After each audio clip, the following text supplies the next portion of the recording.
Bon, puisque vous en avez parlé, j'en parle ici. Est-ce qu'on pourrait améliorer encore cette image? En multipliant les pixels, oui. Éventuellement, on peut tester. Donc, contrairement à ce qu'on vous dit souvent, je le répète, on vous dit souvent qu'il ne faut jamais multiplier les pixels dans les images parce que ça détruit l'image, la qualité est moins bonne. Mais c'est l'inverse en fait, hein. Quand on multiplie les pixels, la qualité s'améliore. Ce que les gens qui vous disent ça essayent de vous dire peut-être, c'est que vous feriez bien de prendre des photos avec une meilleure définition dès le départ et voilà. Alors, je vais dans Images, taille de l'image. Je vais demander rééchantillonnage, conserver les détails de 0. Je vais indiquer ici 200%.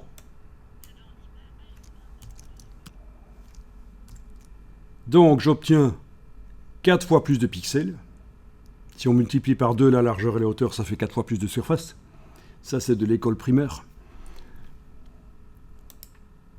La résolution, hyper important. Non, je rigole, ça n'a aucune importance. La résolution, ça pourrait être n'importe quoi. Ça n'a pas d'importance, on s'en occupe que quand on va imprimer l'image. Alors, je clique sur OK.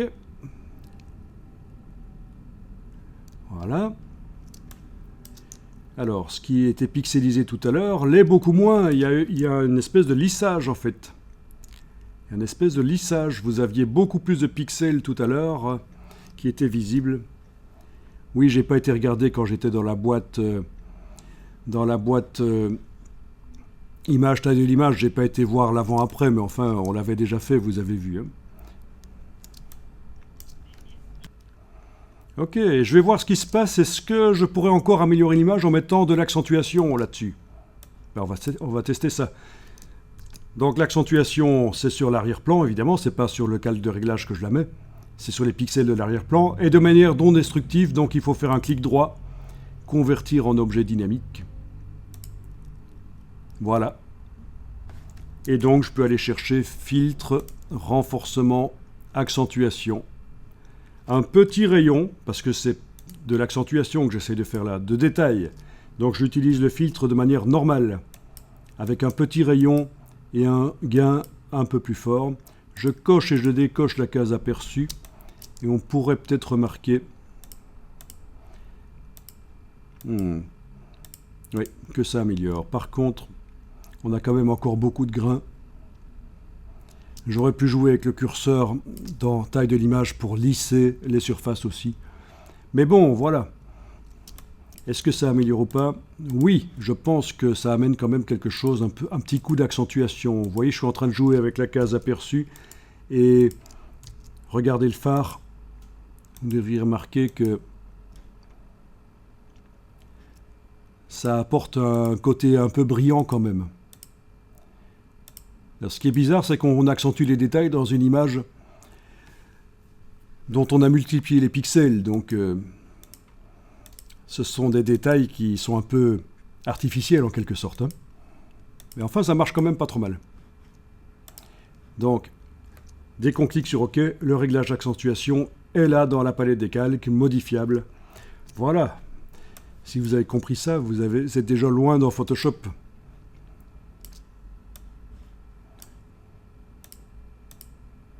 Je coche et je décoche l'œil en face de l'accentuation. Et on voit que ça amène du détail, du punch.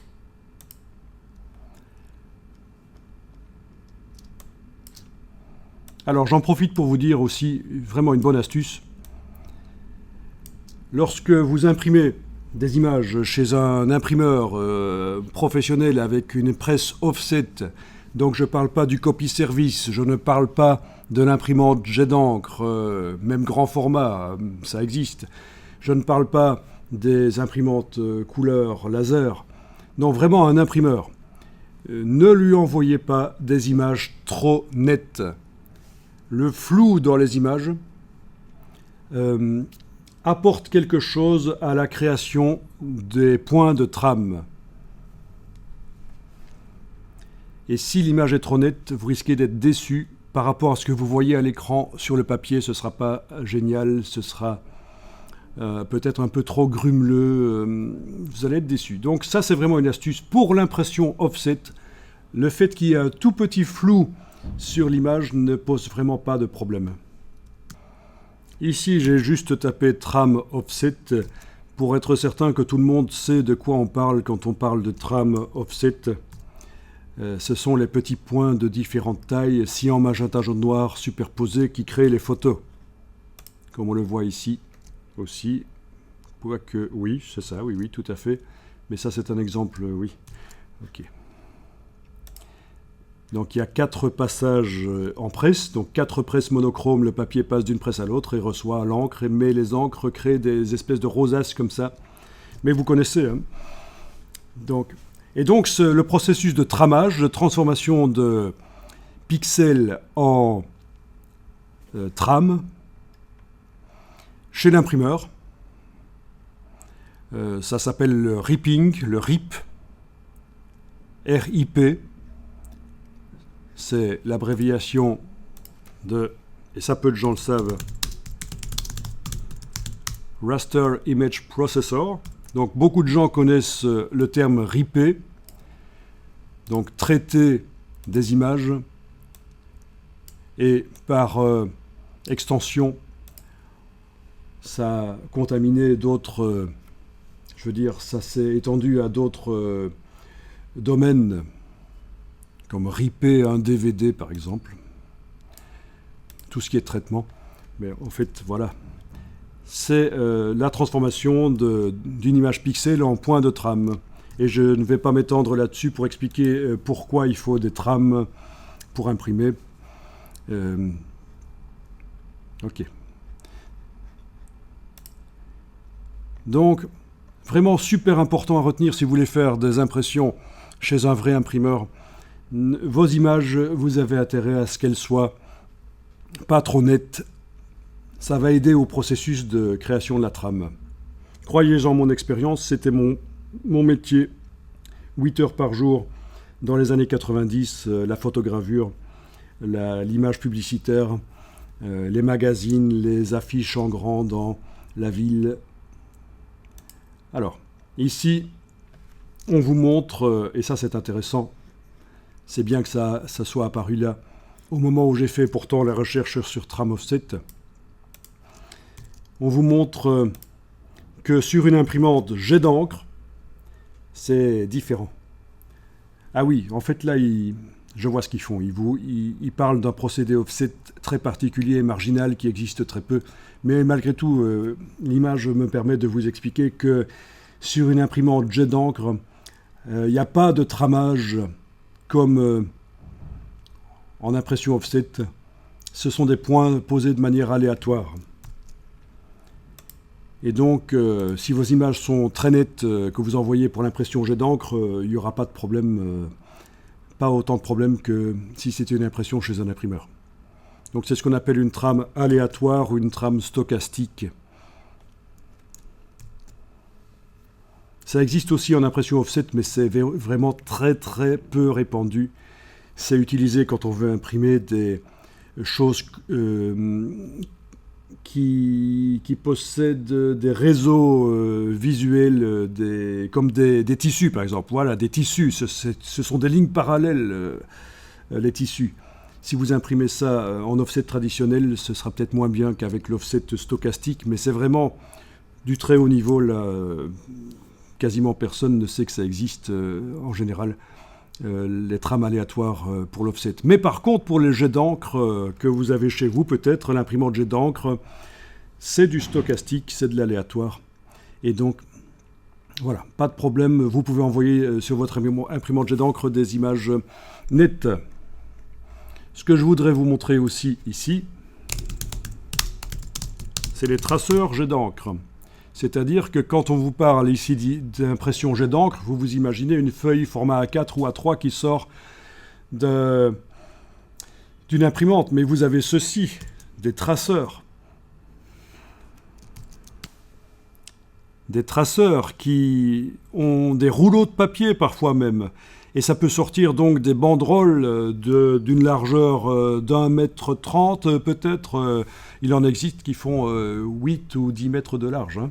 Mais bon, le prix est extra large aussi.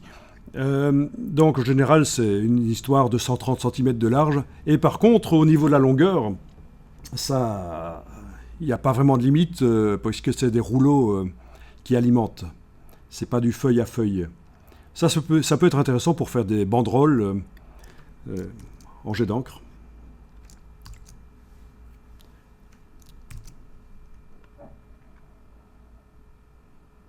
Il y en a qui font aussi, en plus de l'impression, ils font la découpe.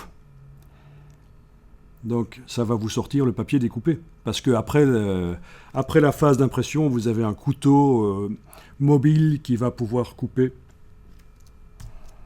si on veut.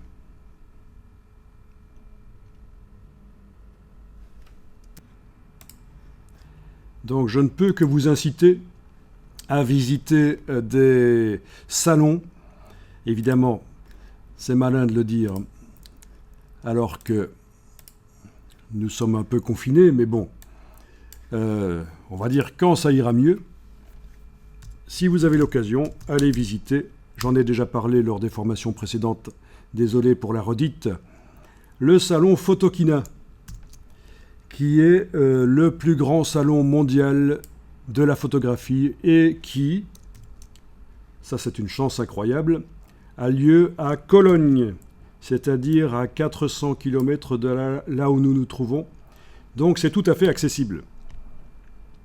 Et là, vous allez découvrir énormément de matériel, de techniques, d'exposants. C'est monstrueux au niveau de la taille du salon. C'est énorme.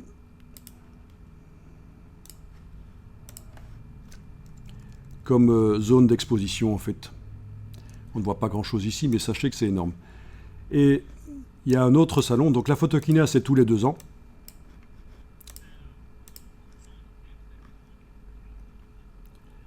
Alors on va voir où est le prochain.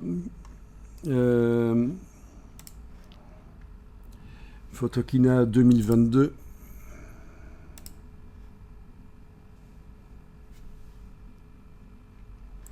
Donc voilà les dates, 18 au 21 mai 2022. Donc il y a des entreprises, des magasins qui organisent des cars qui vont jusque-là. Donc vous n'êtes même pas obligé d'y aller en voiture et ça ne vous coûtera pas très cher. Donc renseignez-vous auprès de gros magasins de photos. Est-ce qu'ils font des visites de la Photokina ? Donc je sais qu'à une certaine époque, en tout cas, ce magasin-là, PCH à Bruxelles, rue du Midi, faisait les excursions vers la Photokina de Cologne. Et en plus, vous êtes dans le car avec des photographes et ça discute. Donc voilà. Autre salon, mais orienté impression, c'est Drupa. Et là, c'est à Düsseldorf. Encore une fois, c'est la même chose, 400 km de là où vous vous trouvez. Et c'est le plus grand salon mondial des techniques d'impression. Ah ben voilà, ils le disent ici. Et donc là, vous allez vraiment avoir... Non seulement, il y aura des choses sur les appareils photo, bien sûr, et sur tous les traitements d'images, parce que c'est connexe au monde de l'impression. Mais... vous aurez vraiment des choses intéressantes, et ça c'est tous les 4 ans. Également d'une taille monstrueuse.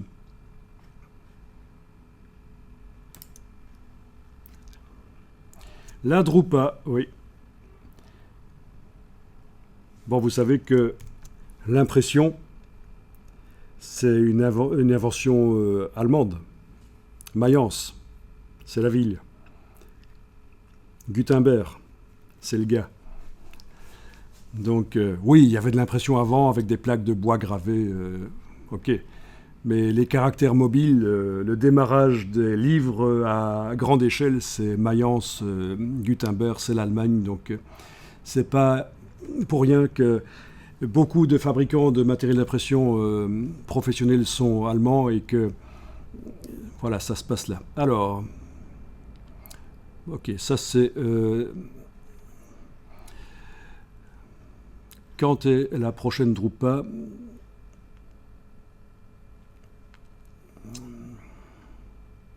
Drupa, c'est là. Voilà, parce que là, c'est pour ceux qui veulent participer en tant qu'exposants, en fait. Ils ont plein de trucs là, mais la Drupa, voilà la prochaine date 2024 de mai à juin. Et on verra si c'est pas annulé, puisque la dernière l'a été. Et sinon, vous avez des petits salons qui ont lieu de temps en temps, parfois même encore plus proches de chez vous, mais voilà. Donc c'est intéressant de se tenir au courant et peut-être d'aller visiter éventuellement